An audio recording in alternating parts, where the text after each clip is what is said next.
नाज़िन धरती टीवी के ऐलान तहत इल्म पे आयोजन समारोह की सिरेट सकाफती ॾींहुं मल्हाइण जूं तैयारियूं जारी आहिनि। शालती यूनिवर्सिटी खैरपुर के शागिर्दनि पारां शानदार सकाफती रैली कढी वई। इन हवाले सां ॾिसूं अली अकबर गोपांग की रिपोर्ट।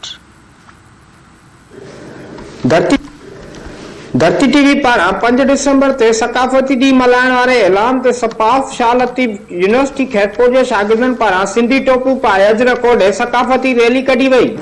रैली दौरान शागिर्दनि पारां क़ौमी गीतनि ते रक़्स कयो वियो ऐं धरती सां मोहबत जो इज़हार कयो वियो। उन मौके ते शागिर्दनि धरती टीवी सां ॻाल्हाईंदे चयो त सर इन स्लोगन के असां एप्रिशिएट कयूं था। असांजी सिंध काफ़ी अरसे खां तालीम के ज़ेवर का महरूम रही। असांजी सिंध के तालीम की ज़ेवर की सख्त ज़रूरत है। स्लोगन के असां दिल से एप्रिशिएट कयूं था। असां सभु शागिर्दनि जो इहो फर्ज़ थिए थो इन स्लोगन के अॻिते वधायूं ऐं सिंध जो कल्चर डे असां 5 साल पुराणो 5000 साल पुराणो असांजो सकाफती ॾियारो आहे। असां सिंध कल्चर डे पंहिंजो जेको वॾे धूमधाम से मल्हाईंदा आहियूं हर साल जी। हिन साल असां सपाफ शालती यूनिवर्सिटी तरफां पंहिंजो कल्चर डे मल्हायो।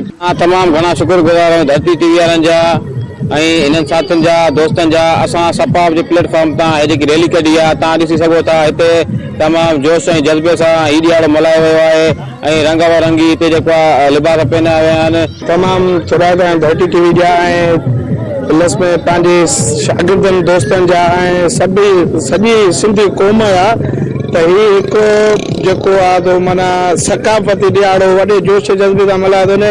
असां शुक्रगुज़ार आहियूं धरती टीवी वारनि जा ऐं हिन यूनिवर्सिटी जे शागिर्दनि जा ऐं असां सभिनी खे मुबारकबाद ॾियूं था। असांजी सिंध जो आलमी ॾियारो आहे।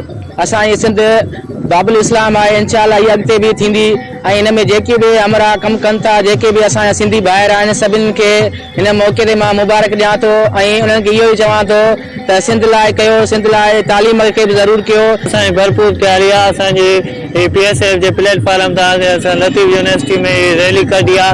असां पंहिंजी सिंध सां मोहबत ऐं इहो वफ़ादारी जो इज़हार पेश कंदा आहियूं। कंहिं बि क़ौम जी यानी कि या हिकु क़िस्म जी साबिती आहे त लिबास सां हुनखे सुञातो वञे थो। जीअं त सिंधी सगावत आहे टोपी अजरक ऐं उन खां पोइ तालीम जो तमामु घणो शौक़ु आहे। तव्हां ॾिसी सघो था शाहबुलत यूनिवर्सिटी खैरपुर में हज़ारनि जी तादाद में स्टूडेंट अचनि था ऐं पढ़नि था ऐं हुन खां पोइ महिनत कनि था। तालीम ज़िंदाबाद आहे। कैमरामैन आफ़ताब अली सां गॾु अली अकबर, धरती टीवी न्यूज़।